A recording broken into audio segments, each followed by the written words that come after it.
Охуели, блядь. Ну что ты тут нюхаешь-то, а? Весь в рапанах. Ты смотри, хавку нашу не схавай, блядь. А ну положи, иди отсюда! Да Сука! не трожь. Нападай с ножом. Сука, ну надо иди отсюда, блядь, там хавака! Так, кабаны съебались отсюда все сразу. Дайте рыбу половить. Куда полез? Куда полез, сука? А ну отдай, блядь! Отдай, скажу!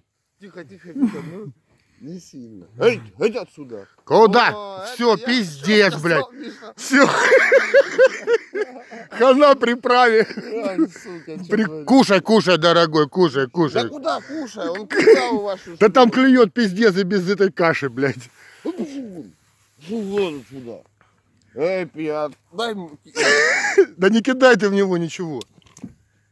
Пошел нахуй отсюда. Киньте что-нибудь в него. Да я кину, Ты блядь. сейчас сожрешь, сука, всю приправу, блядь. А ну положи удочку, блядь. Рыба, блядь. Сейчас попадется на крючок. Сука, сейчас он на крючок попадется. Попался, оттяни, подцепил. Пиздец, удочки. Вон лодка едет. Надо их прогнать. Не надо. Ой, так они вам удочки сейчас...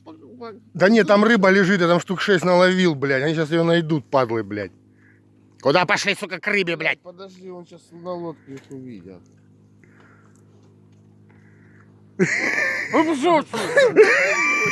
Охуели. Дайте рыбу половить, свиньи, блядь.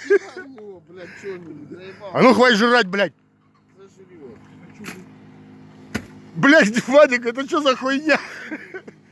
Почему нету ничего? Так, кабаны свалили нахуй. Хватит приправу жрать, блядь. Пошел нахуй отсюда. Ты, пацаны, аккуратно, это, блядь, кабан, блядь. Да я их рот ебал. Да ему Ну, допи... ну, что, Ты нападили. не успеешь забежать, Нападили. блядь. Миша нападает. Да нет там больше рыбы, блядь. Так съебались нахуй отсюда. Он бычится, он на меня рычит. Да рычат они, пиздец. Сейчас он рыбу унюхал. Вот тот унюхал, сука.